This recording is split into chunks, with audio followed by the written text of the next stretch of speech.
Welcome, everybody, to the Competition Archery Media Podcast. We are in studio today. I am PJ Riley, sitting along with cam manager Josh Grine. And Josh, we have the man, Vegas champ 2025, Bodie Turner. Bodie, thanks for taking time to be with us today. Yeah, thanks for inviting me.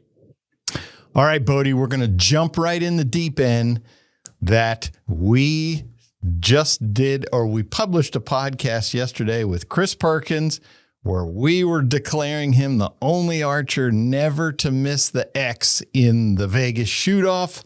And you immediately texted me and said that I didn't miss any X's. Gotcha. Yeah. So, and you know, you and I were texting back and forth. I went and watched the footage.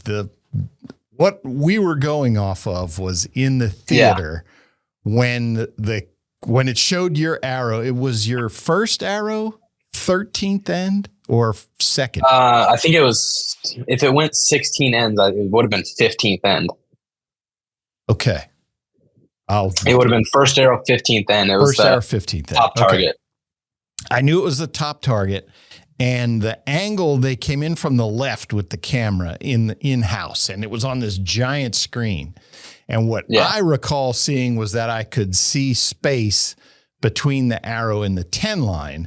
But, and Josh can attest to this, we've been, ASA where camera shows one thing, but it doesn't tell you the whole story. You were on the stage. You were up at the target. I was not. So I'm calling by a TV screen. And you saw what? Describe it. We'll be able to show a picture of it. It's not the best because the camera wasn't dialed in. But anyway, I sent those pictures yesterday. Yeah. Yeah. So, I mean, with a 27, you can be just outside of the 10 line and still catch X. And that arrow wasn't breaking the outside of the 10 line.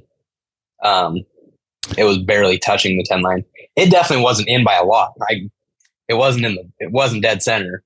But it was definitely cutting the. Yeah. It was definitely cutting the line. Yeah. Okay, and that's all it has to do to catch that.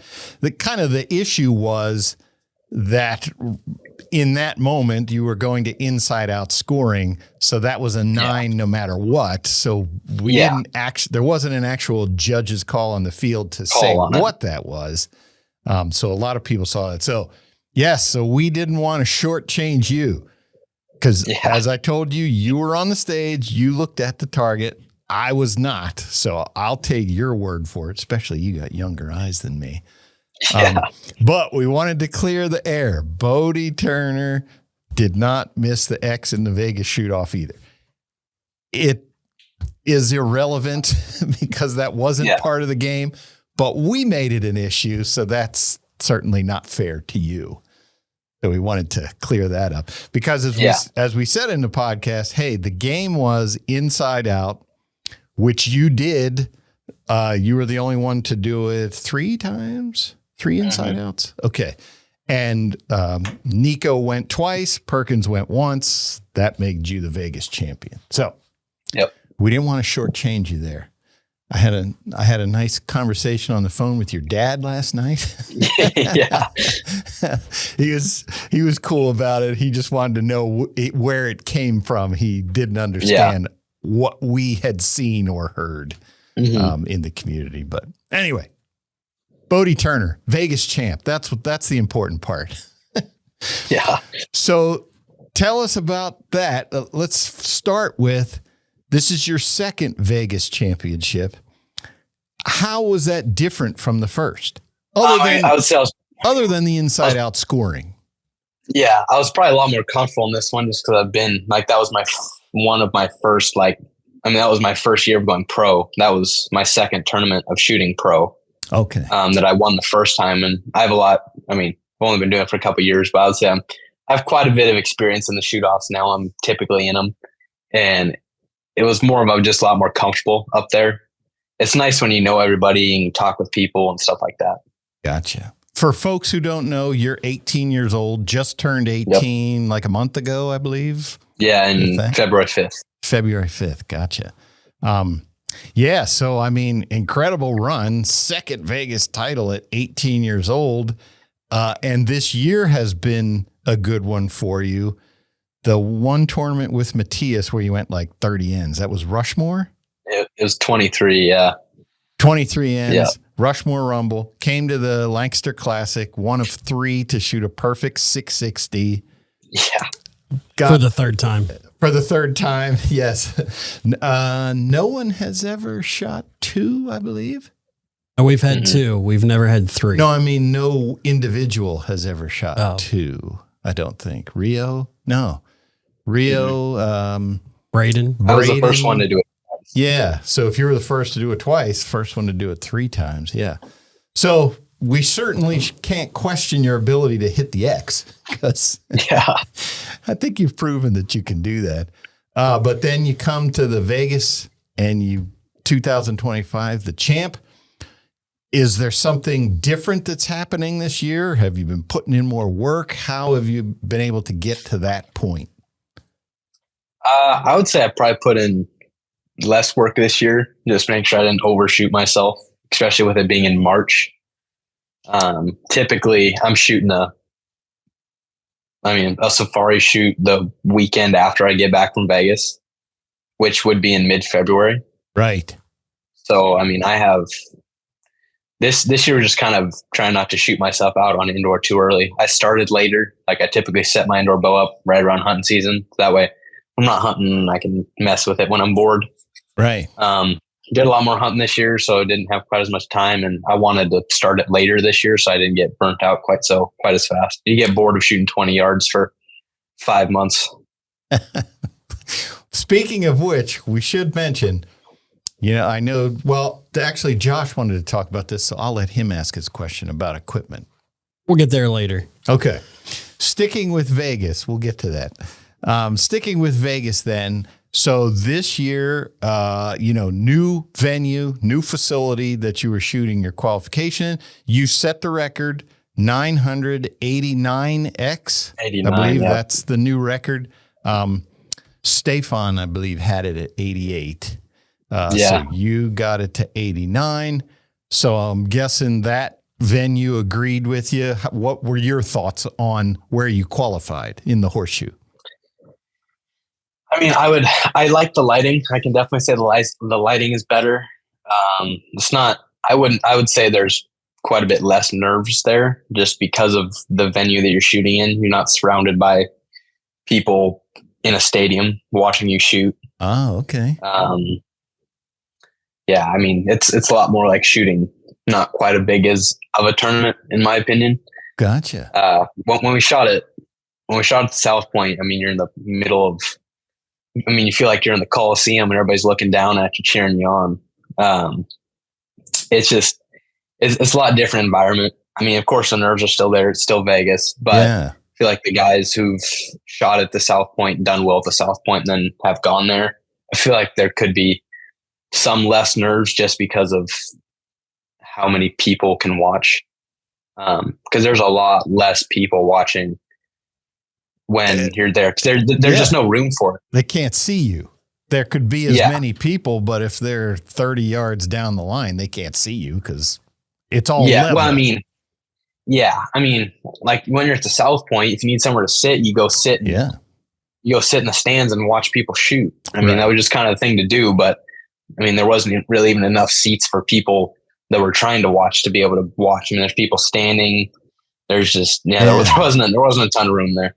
Yeah, for anybody who wasn't there, we'll set the stage at the Horseshoe. It's basically a ballroom. If you've been to a ballroom in a hotel, and so it's flat, and there's a line of targets that folks are shooting. It wasn't as long from end to end. I don't think it was anyway. But the South Point, you were basically in like an arena down on the floor with stadium seating rising up above it. So, that's a good point. I hadn't thought about that. Yeah, that would keep the eyeballs off you. So they're there. I figured you blocked them all out. I do. It's just a matter of, it's like the principle of it. It was just different this year. Gotcha. Yeah, I've stood behind you when you shot all 3 of your perfect 660s at the Classic, and from my end, I don't notice nerves. I've stood there with your parents and they're like, nah, he's nervous, and you've told me afterwards, but it doesn't look like it from the outside. But so to get to 89 X's, I mean, things were just working. Yeah. I mean, I was confident in my setup. I knew that it would shoot well. I've been able to put up some good scores with it so far this year. And I mean, I was very confident going into it. I was really happy with how I was shooting. I don't think I would change anything from that setup to make myself more comfortable with it. So that was definitely nice when you can just fully trust your bow, and then it's all on you. It's not something where every now and then you'll get like a half shaft low 10 miss or a half shaft high 10 miss. It's just, I know that if I broke a pretty good shot, I knew that it was going to be in the X ring. And with my mental game, I break a lot of really good shots, at least on the back half. So it's nice to be able to do that. And I think I asked you at the time when you finished your round, do you think more about the 900 or the 1X that you missed, 89 versus 90? Yeah. I mean, probably the one. I mean, one thing I always like to say is I'm not really shooting for a 900.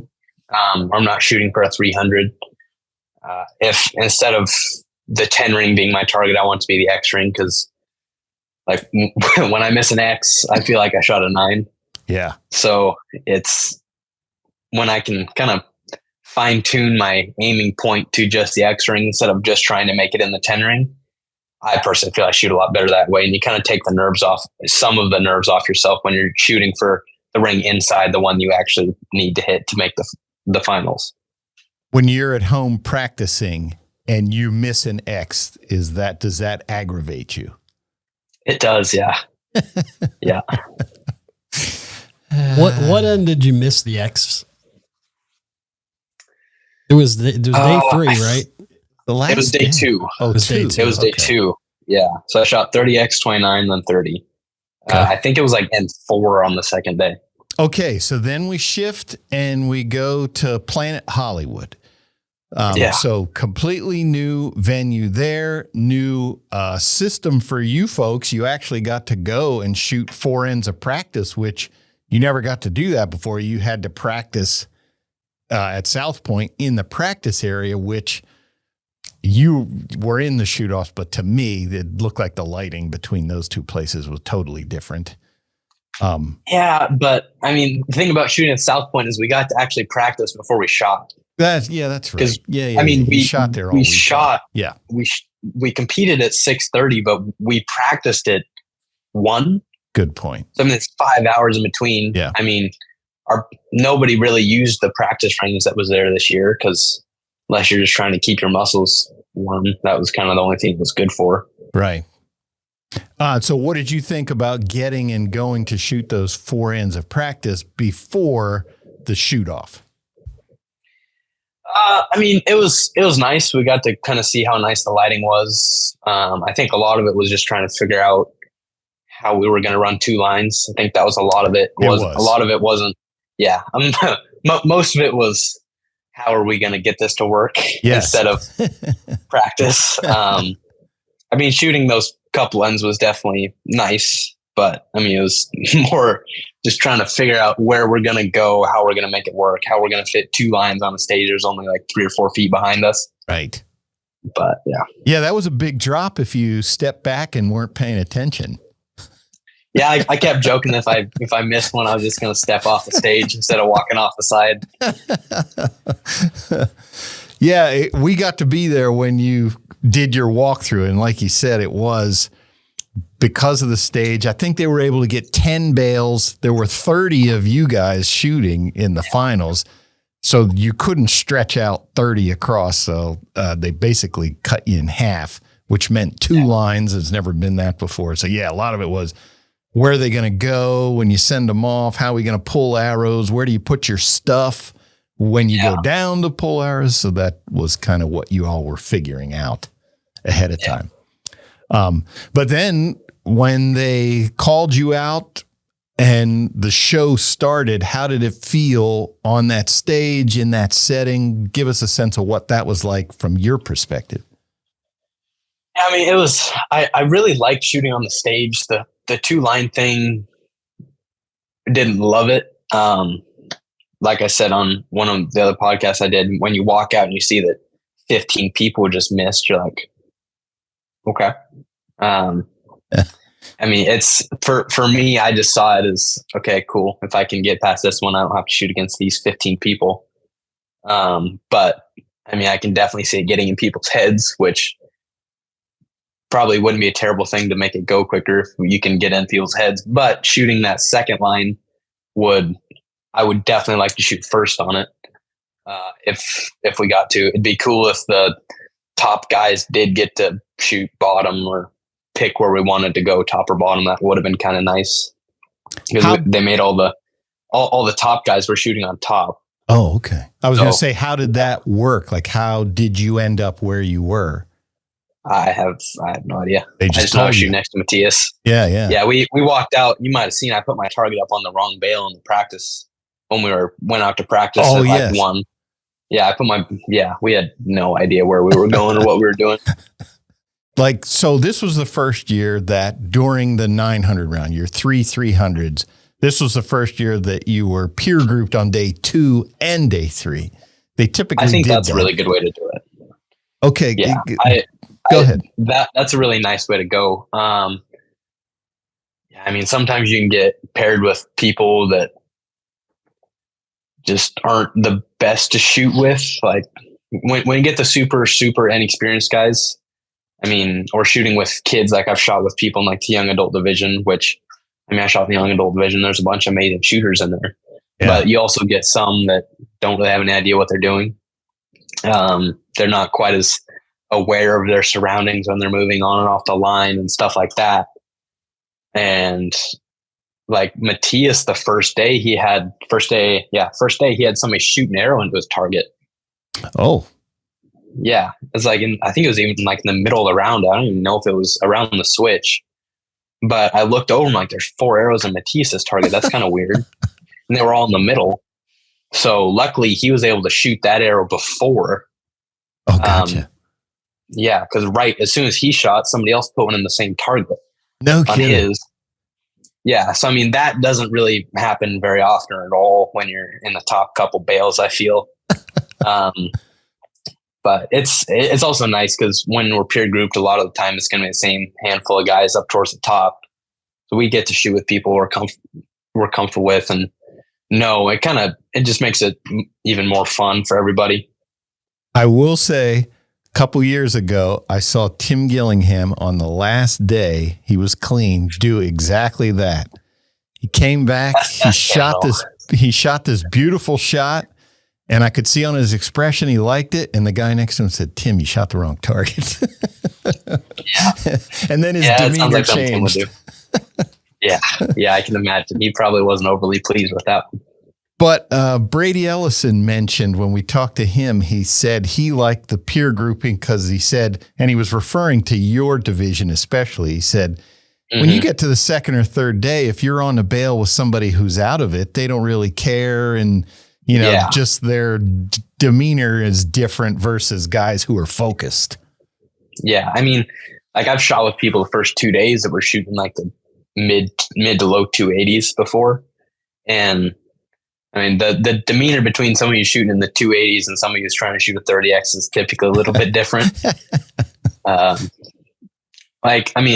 Those guys can be a lot of fun to be around. I mean, I've enjoyed when I've shot with some of those people, but it would also be nice to be able to shoot with kind of everybody has the same goal in mind. Right. Yeah.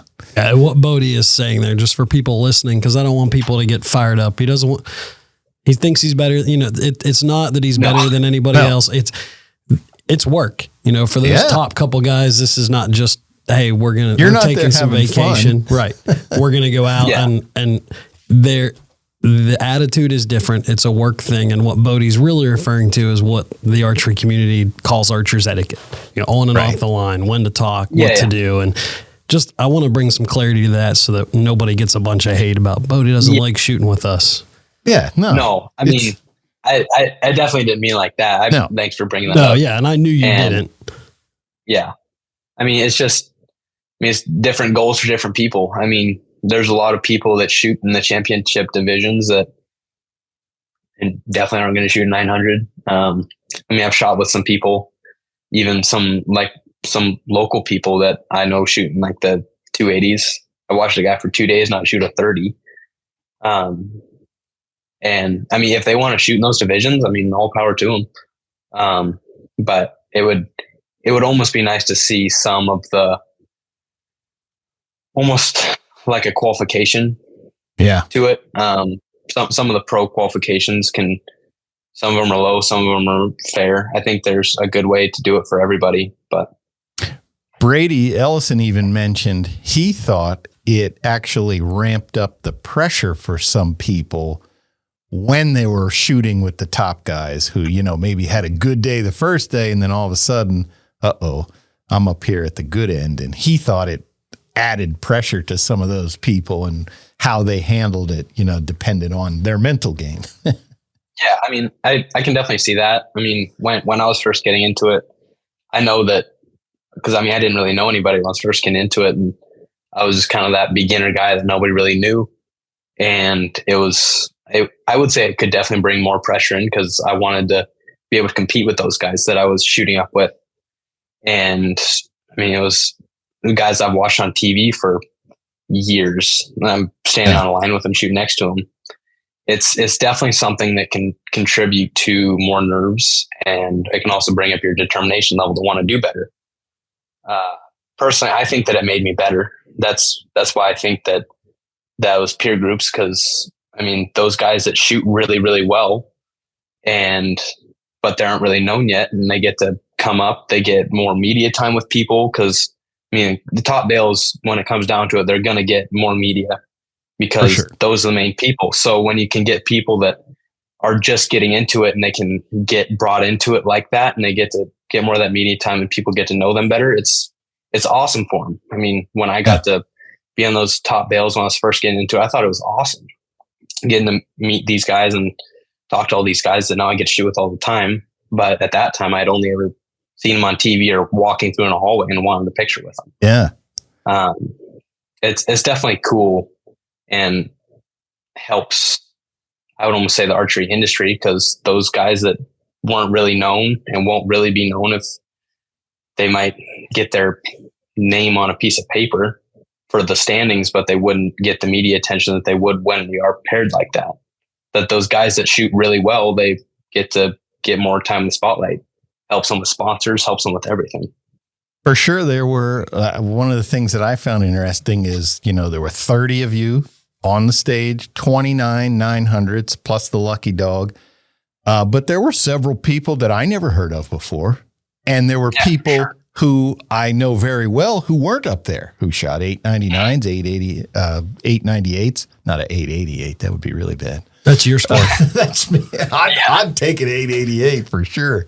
No, but for those new guys, I mean, I know it was their first time. Hey, that's got to be the thrill of a lifetime. One of them, Braden Reed, I think his name was. I know him from the ASAs. I mean, I sat next to his parents down while they were shooting, and I mean, he just thought that was the coolest thing ever. I'm sure it was.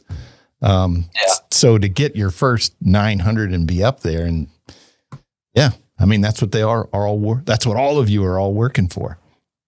Yeah, like there was a kid, I believe his last name is Green. I think it was. Yeah. Yep. And I think he's right around my age. Super, super nice kid. Last year, the year before, he was up on the top bale with us. I'm pretty sure it was last year. And he was shooting amazing. Just had one get away from him. And it was awesome to get to see him shoot up there. And he shot really well. He shot really well through the whole thing. And it's really cool to get to see some of those guys up there as well. So when so it starts whittling down, tell me what that's like, for you. Your dad and you both stress that your mental game is where you really make your hay compared to everybody else. But what's that like when you see the field starting to dwindle down? I mean, for me, it's more or less just like a confidence boost. I know that more people get whittled down, the better chance I'll have of getting the win or getting a shot at the podium, something like that. A big thing for me is I always just want to, my main thing is I want to do my best to make it to a certain point, kind of whittle down to those top guys where it was like, yeah, okay, this is kind of like the top group. And I mean, that's always my goal. Of course, I want to win. I mean, it's kind of just a given. Everybody wants to win, but a big thing for me is I want to make it to where I think it's like where it is the top shooters there. That's always, it's just a big goal of mine when I get in those shoot-offs. And once I'm there, I would say I get almost more calmed down. I've kind of made it to a point where I'd be happy with the weekend. And just once I get there, it's just more content. And then at that point, I'm really just shooting the win once I get to that point. And what's your thoughts? What did you think about the inside out scoring, the switch to that? Before we jump into that, go ahead.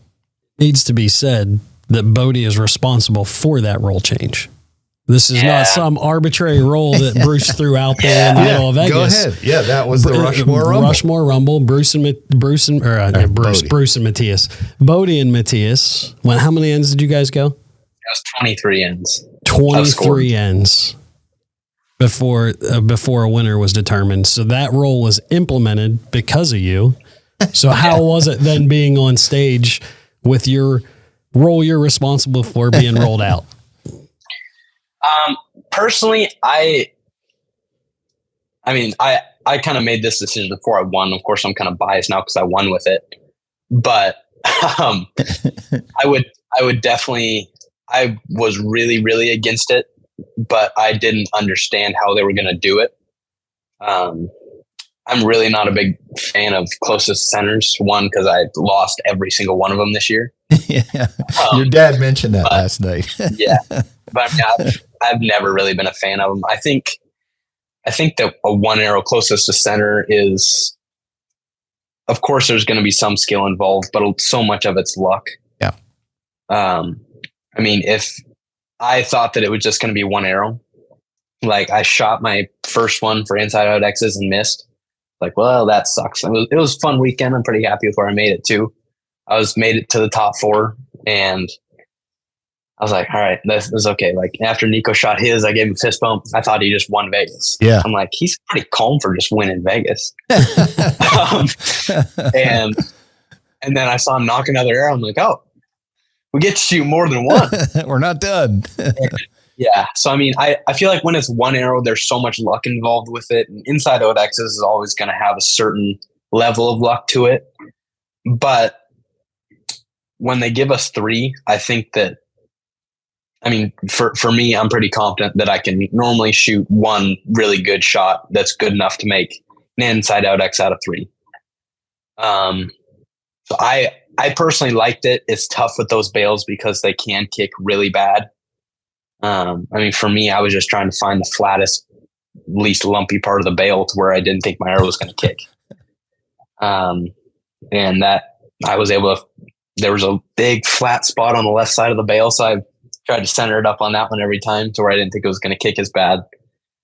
But I don't mind it. I'd be curious to see what they're going to do, if they're going to change it to you can shoot whatever arrows you want. Because if they do, I'll definitely be shooting skinnies next year. I was going to ask you that. Would you have switched if you could have? You could have because Matthias did. Oh, right. I mean, well, yeah. When did you find out? Let's ask about that. Perkins didn't know about it until the ride over. I learned that it was a rule talking to Jimmy like the day before. Okay. Jimmy had read the rules and saw that it is written in the rules now that he can put it. He can say that whenever he wants to. Right. So he could have done on the second end. He could have done on the 50th end. I think that if we wouldn't have had inside out X's, because my one did catch that, I bet we probably would have gone towards the 30 end mark. I was feeling really good that night around end like 5. I was thinking to myself like, man, the only way that I lose this is if we go to inside out X's. I mean, that was the best I'd held all weekend. It's the best I'd felt all weekend. And we went to the inside out X's, and I was able to make my 1 of 3 on my last shot on the first one. But I was almost thinking about, if we do it next year, I'll just bring a second bow with skinnies. Gotcha. Because you can only get them to shoot so good off a bow that you've put months into on an indoor bow, that I would probably just bring a second bow. It can be my backup bow. And then I just have a couple skinnies in the back of the quiver that I can pull out and throw on the other bow. Because then you don't have to worry about moving sights and stuff like that. If you had planned ahead of time this year, that's what you would have done. Yeah, because I didn't know till the second or third day that it was actually in the rules. I'm like, well, he's definitely going to do it. I would kind of like to see them put it to, like, after 15 ends, the 16th end goes to inside out, which is pretty much what we did. We were only an end off from that. Right. I think that 15 end mark is really kind of your separator. By 15 ends, you're not going to have more than 4, maybe 5 guys, typically a lot less than that. Like by end 12, I think at Rushmore, it was just me and Matthias. So if we got to shoot 3 ends with just the 2 of us and then shoot inside outs after that, I would have been fine with that. Yeah. My main thing is it can't be 1 arrow. That's the biggest thing. All of our setups, if I break a good shot, it better be inside out. That's just what I expect out of my bow. I know that it can do it. I know if I do my part, it can do its part. So I'm not against what they did. A lot of people might call me biased for it because I won with it, but before I won and when we started shooting the 3 arrows, I was like, okay, this is fine. Yeah, because I can make 1 good one out of 3. Well, and to the point of what we're talking about with Chris Perkins, the game was put to you. Bruce set the rules, said we're going to inside out scoring. You did that and did what you had to do to win. That's all you can do. But like you said, with a 27, man, there's a little bit of luck that you needed there. Cause micro shift one way or the other, or the bail, even you can touch a line, 27. One thing I wanted to ask, I asked Perkins is, do you aim any different when you're trying to hit inside out? Is there anything that you do aiming wise different? Yeah. It's just like what I was talking about earlier with the X becomes like the X is my target, not the 10 ring. At that point, the X is no longer my target. It's an inside out X. Yeah. So I just make super, super careful sure that everything's exactly where it needs to be when I'm squeezing on my trigger. Got it. And how big's your fiber that you aim with? It's probably like a 60 thousandths dot. Okay. So that's bigger. It covers just a little bit more than the X ring. Okay. How much power in your lens? Probably 5. I think it's 5. Yeah. I had a couple lenses. I got them mixed up. So it should be a 5. Should be.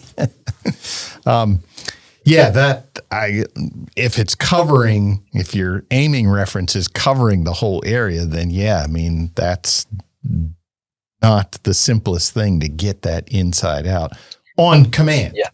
Obviously you can do it. You did it.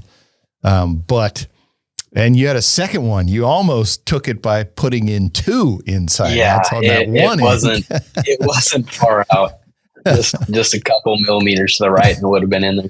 Would have been in for sure. Well, let me step in here because we covered Vegas. Congratulations, You're the Vegas champ. Yes, congrats. We geeked out on equipment, which we're going to get to in a minute, which we don't need to. According to Bodie Turner himself and what you've proven, we'll talk about that. Yes. I don't want to gloss over something that you said. We don't have a lot of time to dive into it, but you and I are going to talk about it again, and we'll get a podcast set up. I did not miss the fact that you said pro qualifications. Oh, yes. Yeah.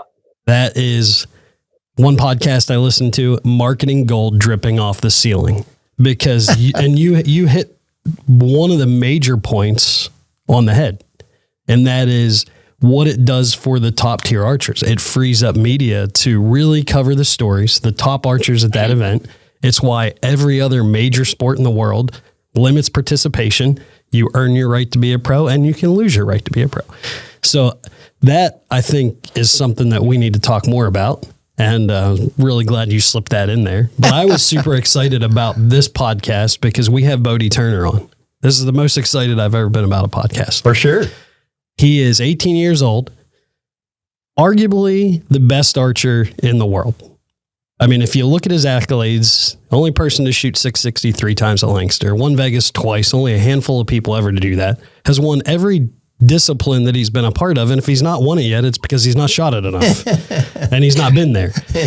And so with that, I have to lead in with that because, I mean, you are arguably one of the greatest, if not the greatest archer out there right now. If you don't agree with that, you're either not paying attention or you're a hater.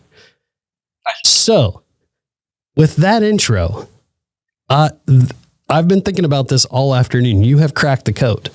And I said that to the producer, Kyle, and he's like, what's the code? I'm like, I don't know. Bodie knows because he's cracked it. And here's what when I say you've cracked the code, I've been around archery. I've coached archery. I've worked with JOAD programs. I have family members that shoot archery. And it doesn't matter if it's a 12-year-old, the parent of a 12-year-old, a veteran seasoned pro archer. Every single person I've talked to talks about their equipment and the magical tweak that they're looking for. You know, parents will spend thousands of dollars in equipment trying to find that one thing that's going to increase their kids 5 points. Bodie doesn't need that. Bodie has won with most of the major manufacturers. I saw a picture before Vegas of Bodie shooting a 30X 300 with the Genesis. 27X. He shot a 27X 300 with a Genesis. So you have broken the archery paradigm because it's clearly not just about equipment. Now, doesn't matter. I know you said you're both shooting really well, but tell us, what is it that because I sat in Vegas for an hour listening to you talk. And you pretty much said as much. Even when somebody came over, Colby Hanley came over on his road to 30X and was asking, and he hasn't posted that interview yet. I don't know if he did it with, but when you responded to him, he was kind of like, oh, well, that's not what everybody else is saying. Yeah. What have you figured out that the rest of the archery industry has not? Yeah, I mean, there's so much that can go into it, but I mean, I think that people have to fine tune themselves before they can fully fine tune their equipment. I mean, you can see these people buy new bows every year, which sure, that can definitely help if you're not getting along with your equipment. Like I can say that I shoot a Genesis better than some bow companies that I've tried. But I mean, that Genesis for me, it did shoot really well. I've also picked up people's bows and shot the same scores that they shoot with them. Maybe a point or two higher, but it wasn't even a bow that I could shoot a 300 with. So there's so many levels of it to where I personally just think that people need to fully fine tune themselves and get themselves to the best that they're shooting, whether that be form or, I mean, there's so many coaches out there that I don't think any of them really coach the same. For I kind of have a different view on coaching that a lot of other people do, and that would probably put most coaches out of business. But for me, coaching, I mean, I've never really had a coach. I've had my dad, and the coaching he's given me is more of just been me listening and me interpreting it how I felt would work the best for me. But for me, I think that you should take coaching from people that have done what you want to do. People that take coaching from my dad want to be able to shoot a controlled shot. My dad can do that really well. For me, if I wanted to take coaching from somebody, it would be somebody that has done what I want to do. They've been successful. They've won tournaments. I want to know how they did it, what they did, stuff like that. And I mean, there's thousands upon thousands of coaches out there, and 95% of them have never done anything. I mean, most coaches that I know suck at archery. That's why they coach. Yes.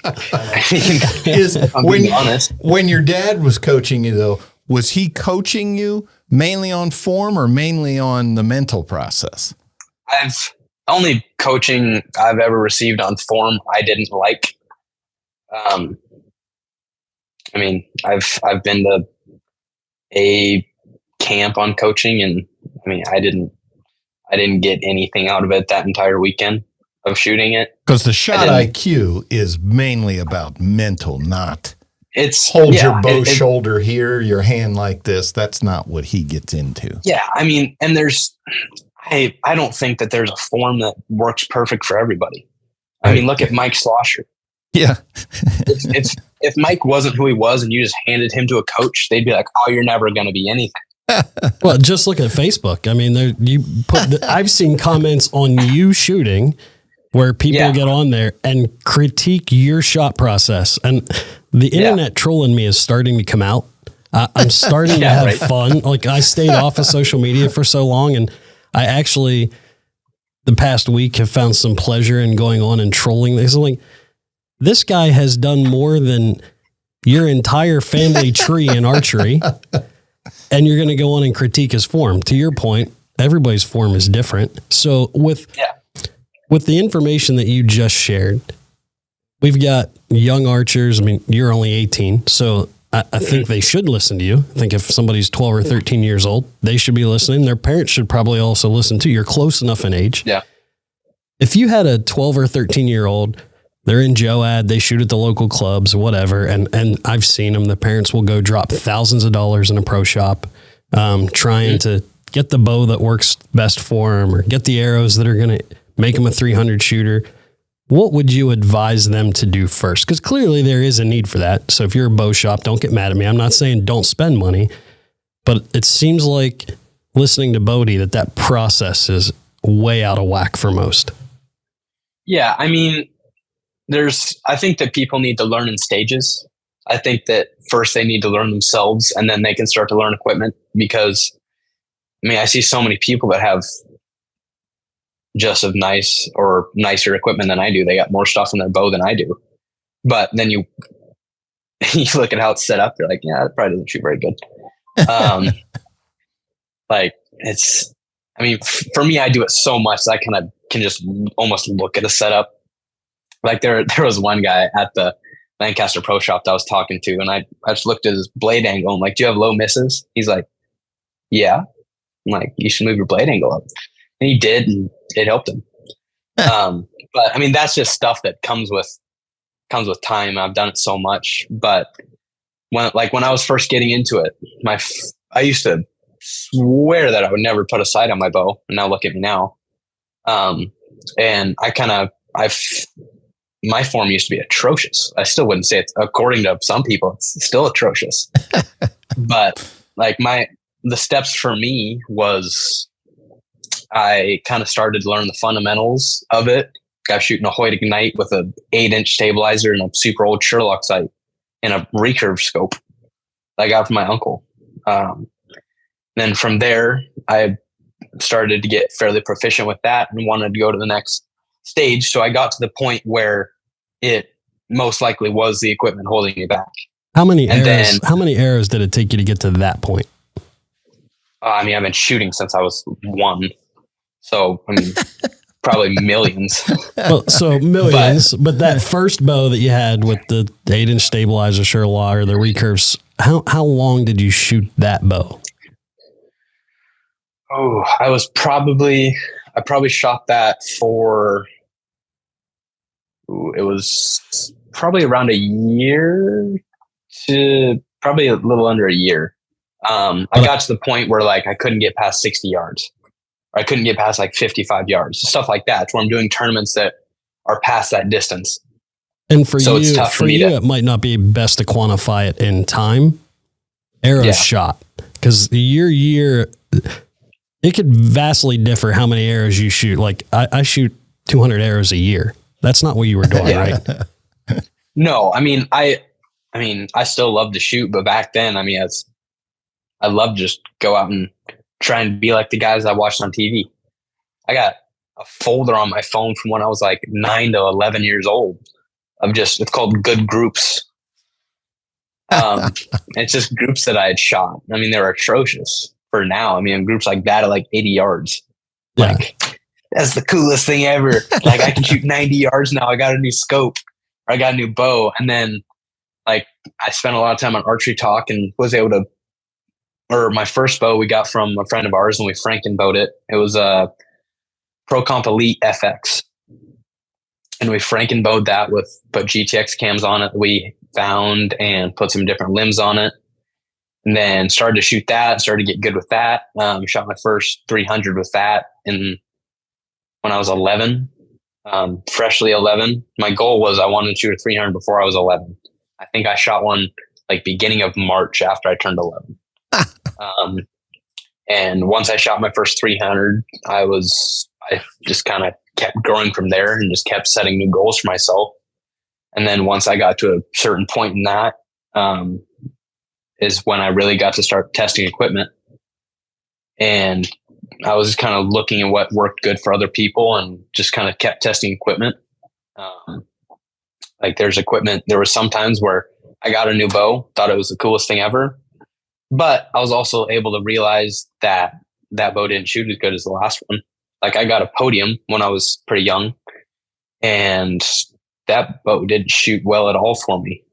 Of course, at that time, I didn't know how to mess with it and get it to shoot, but it didn't shoot at all for me. So I went back to my Pro Comp, shot amazing with it, shot very, very consistent 300s with it. Was able to shoot up to a 28X with a Pro Comp. And then I got a Prevail, and we Frankenbowed a Prevail, put GTX cams on it. We took the cams and strings off of the podium that I had and put it on a Prevail. Got that to absolutely pound. I was shooting like 28Xs like every time with it. And then I had a Supra Focus. I was able to get that to shoot really well. And then I was able to get my first Invicta. And I shot that till beginning of this indoor season. What'd you win Vegas with the first time? Invicta. Invicta off Facebook. $750 off Facebook. There you go. So if I paraphrase what you just said, and correct me if I'm wrong in this, but you were a 27X 300 shooter with your very first bow. And then you started, once you became an established shooter, then you started playing with equipment to make things a bit easier or to pick up that extra X that you needed. Is that? Yeah. So, yes, I mean, yeah, go ahead. So that would be a takeaway that I think is absolutely huge for everybody listening. What Bodie's saying is he mastered what he had. So this beginner bow that he had pieced together, he mastered that and then started playing with equipment. And I assume then, and you've alluded to it, that helped a ton with knowing when you got a new bow, how to make it feel, because you had a bow that you could already shoot a 300 with. Yeah, I mean, to a certain extent, I mean, I knew what equipment worked on the last one, so I could try it on the new one. One thing that I notice a lot is people will just jump to the biggest arrows they can get. I mean, the first year I shot Vegas was in like 2018 or 2019, shooting old autumn orange 2512s that had all the labels worn off of them. I mean, you don't always need the brand new equipment. I mean, I won Vegas with a bow that somebody didn't like and sold on Facebook. I won Reading with a bow that somebody sold off Facebook. I've won a lot of tournaments with bows off of Facebook or Archery Talk.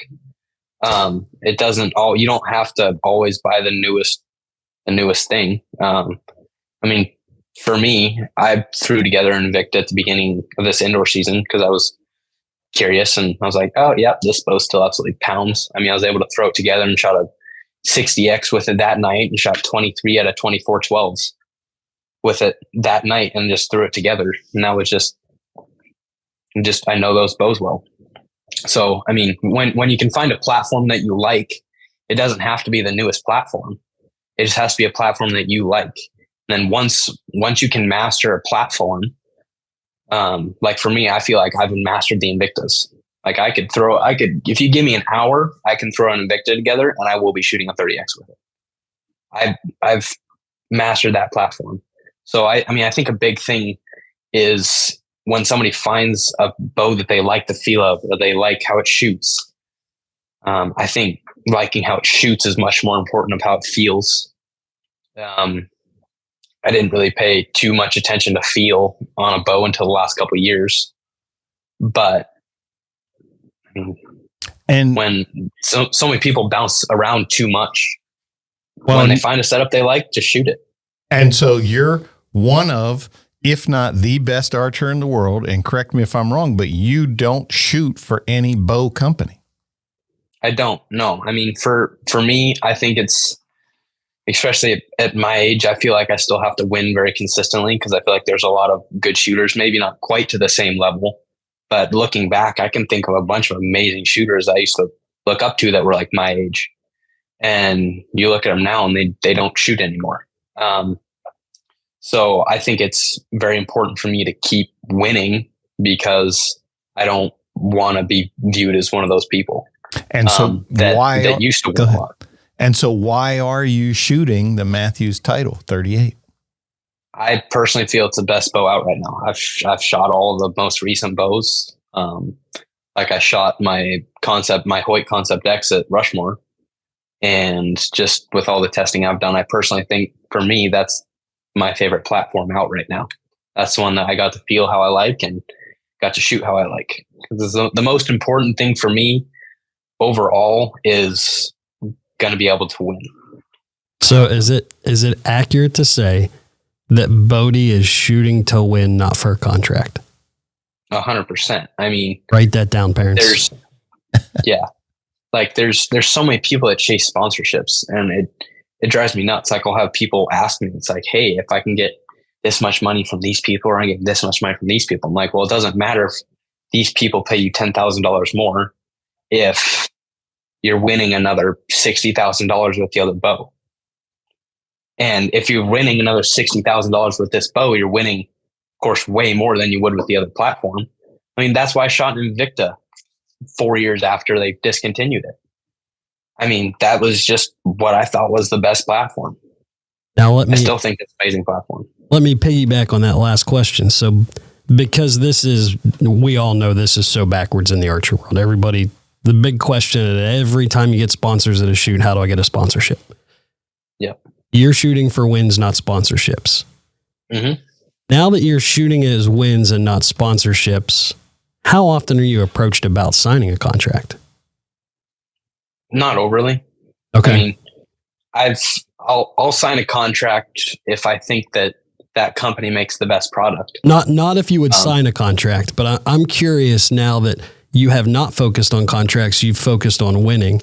Do you feel like that's made you more desirable, that you're approached more by manufacturers who want to get you on a contract? Whether you sign it or not is irrelevant. Yeah, I would say 100%, because I'm winning way more than a lot of other people. Like, I'm not going to companies asking if I can have a contract. You're buying used bows off of Facebook. Yeah, exactly. I mean, I was lucky enough to have parents that would support me and were able to get stuff like that. But I mean, there's parents that are buying brand new $2,000 bows every year.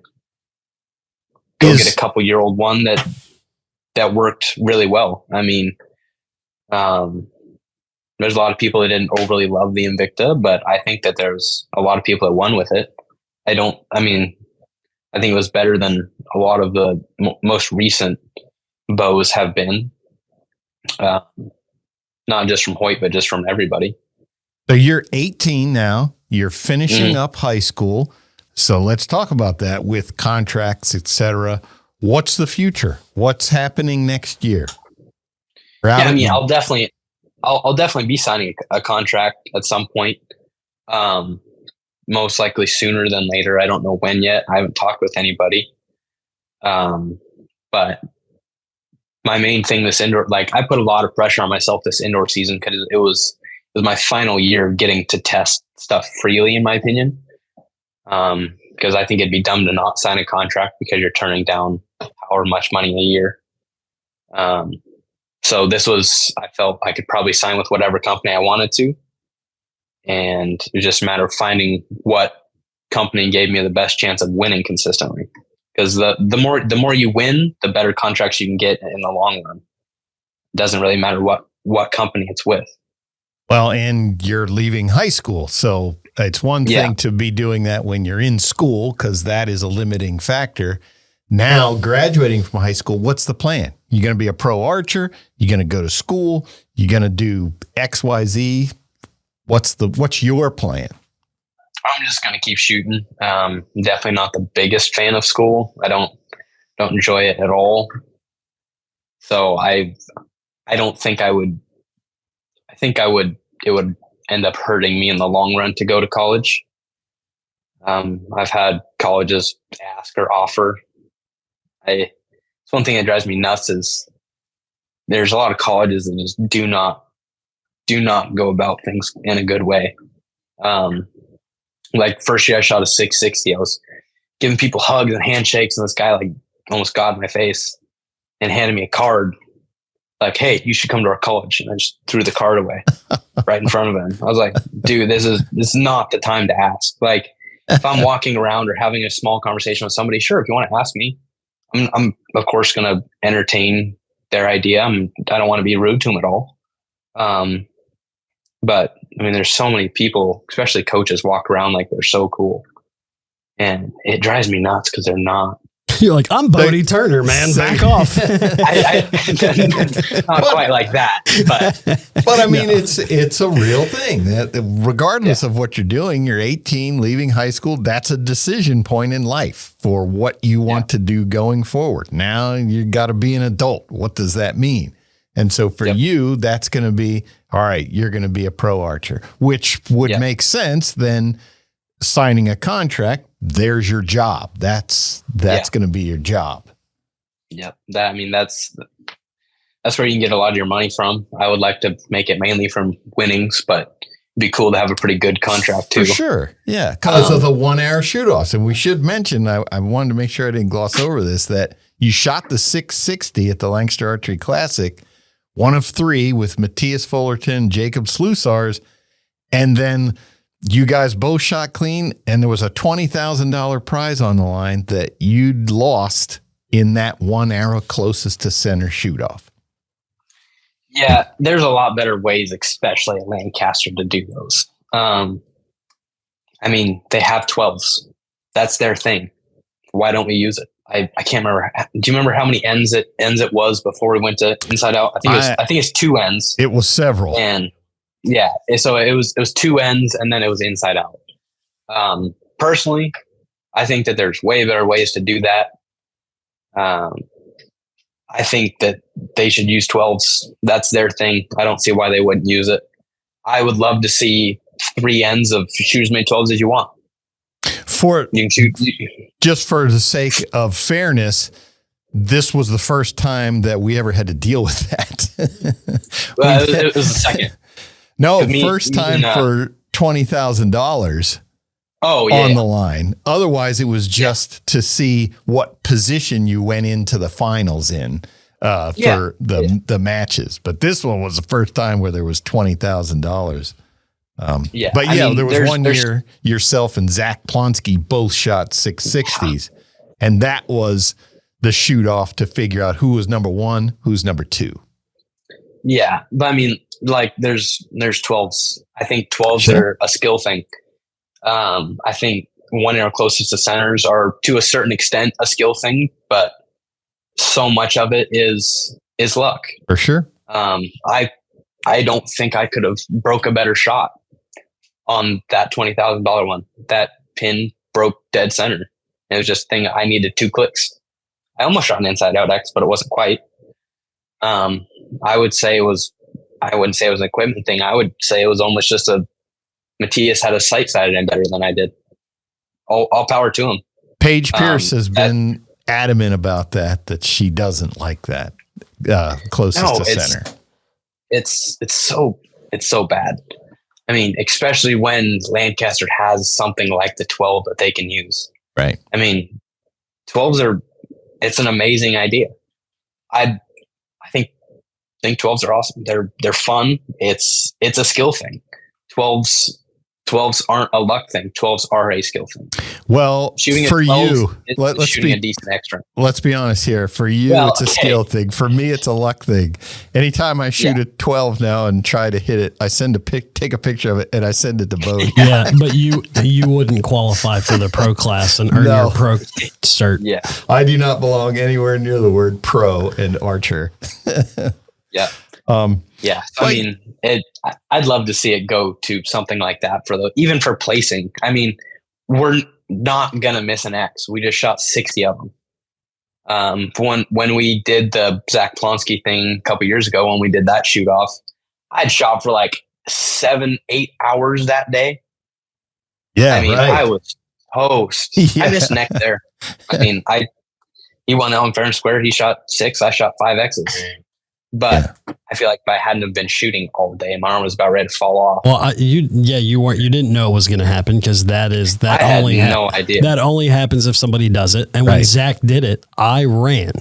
Remember, you were at the baseball diamond, and I got over to him and his dad all out of breath, like, "Hey, you got to come over. We got a 660 shoot off." And the look on Bodie's face was like, "Oh, okay." Yeah. And it's a bit of chaos, but the 12 ring. So Lancaster, you heard it here first. Bodie wants 12 rings. Bodie wants the 12s in shoot offs. How do you feel about them in your elimination rounds on Saturday morning? Because a lot of those go to a 1 arrow shoot off. Yeah, I mean that happens several times. I think it's a great idea. I mean, if you want to make it a skill thing, make it a skill thing. Don't make it a luck thing. If you want to really separate the best from the ones that are just below the best, don't make it 1 arrow. One arrow, like I said, some of it is skill. You have to have skill to be able to put it in a certain area.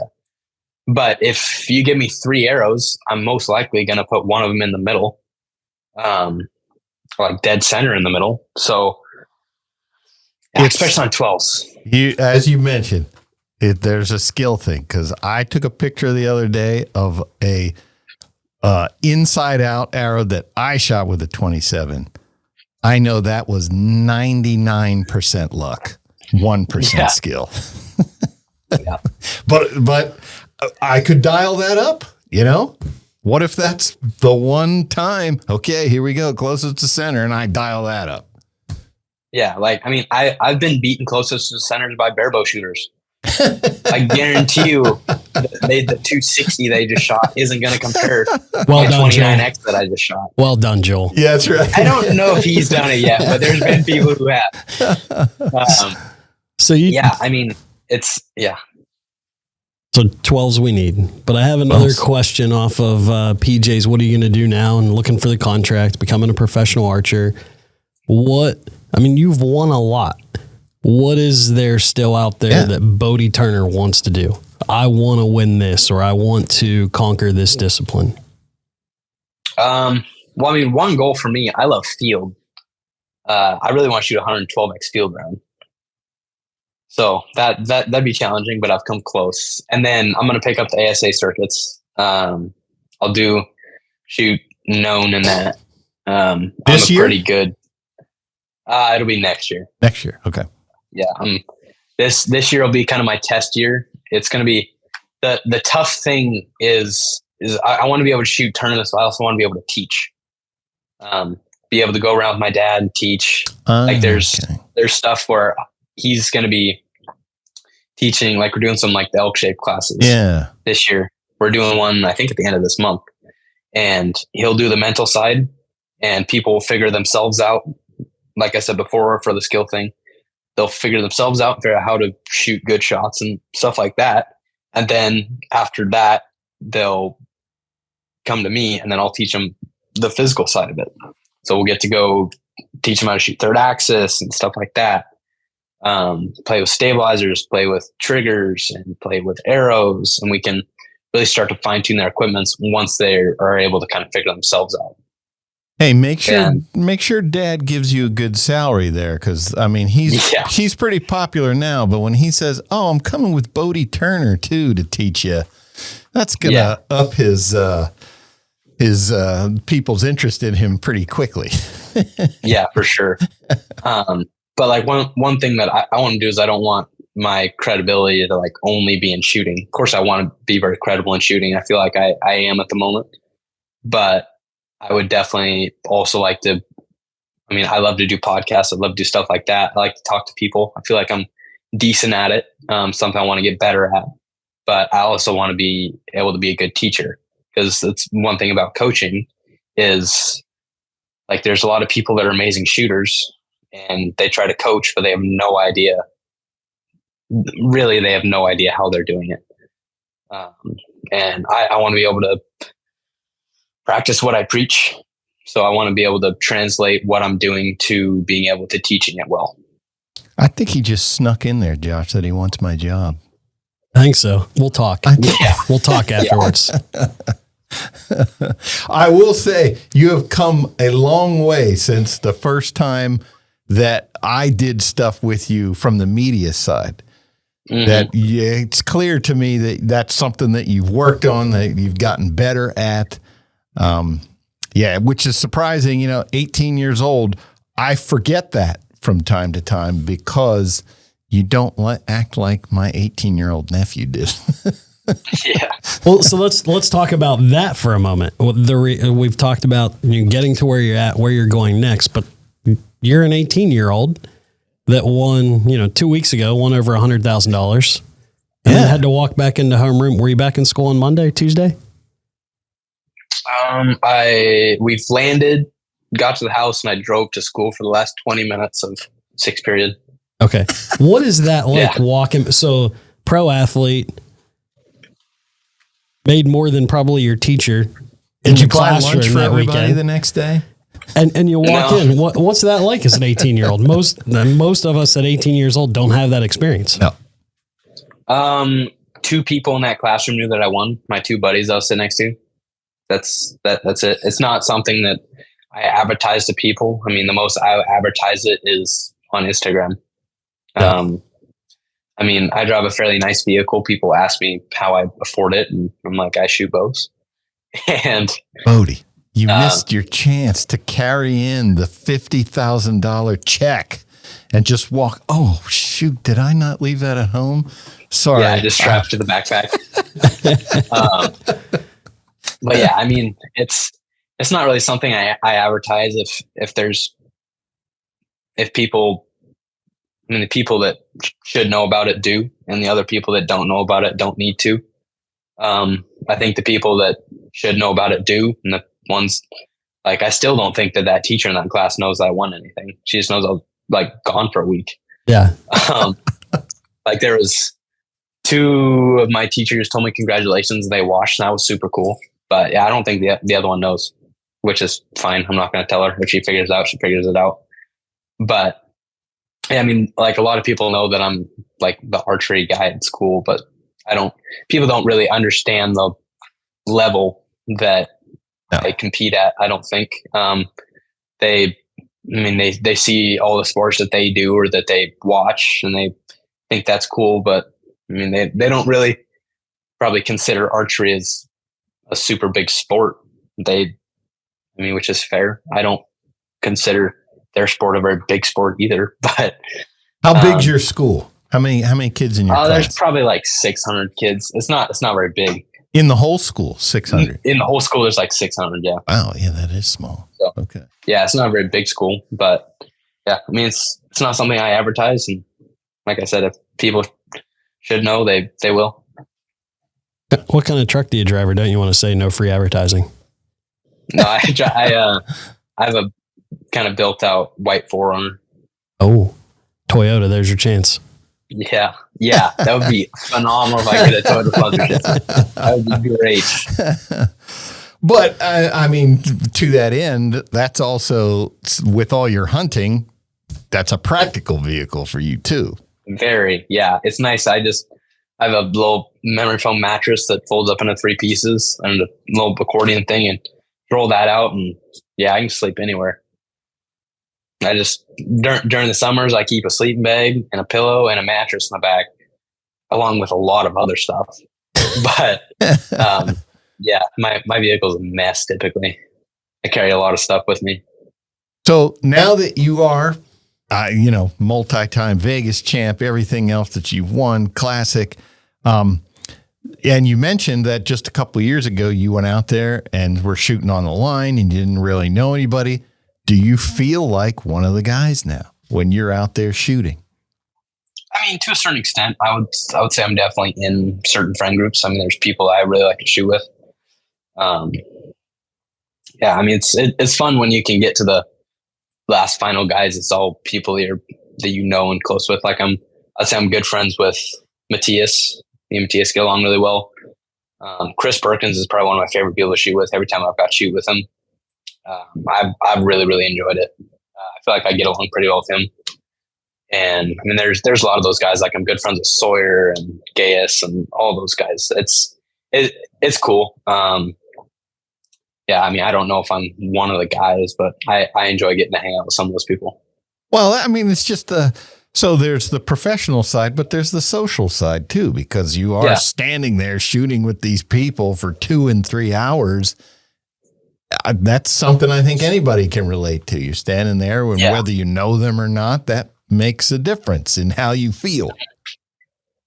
Yeah, you definitely don't want to be surrounded with a bunch of people you don't like, but there's not very many people I don't like in archery.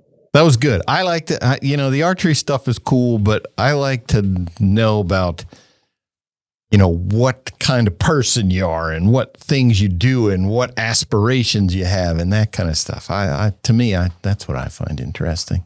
You're 18, you got the world ahead of you. Nobody cares what I have in front of me because everything's behind me. Well, and it goes back to what Bodie said. You can tell the story and people get to know them. Yeah. And that's what I think is missing. I mean, that's a soapbox I'm on all the time in archery. It's like, yeah, great. He shoots a title, but who's Bodie? Right. And that story element, to come back to what Bodie said about, having a smaller group together where the media can focus on them, we can get to know people. Yeah. And that is a part that you see in a lot of other sports. And I'm glad that you took time to talk to us. Well, and for sure, I want to give a shout out too. If you hadn't been, I mean, for good or bad, if you hadn't been as good as you are, I probably wouldn't have gotten to talk to your parents, who are two of the best people that you're going to meet on the planet. But if you had just been middle of the pack or, a good young adult, would I have ever met them? Would I have ever talked to you? I mean, Darren, Joel, I love hanging out with them. They're good people. You can butter Joel up all you want. You're not getting free coaching, PJ. I could be a lifetime project for your dad there. No.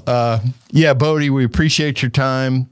Congrats on the win. Again, we want to make sure you get the due. We did not want to take anything away from what you did in Vegas.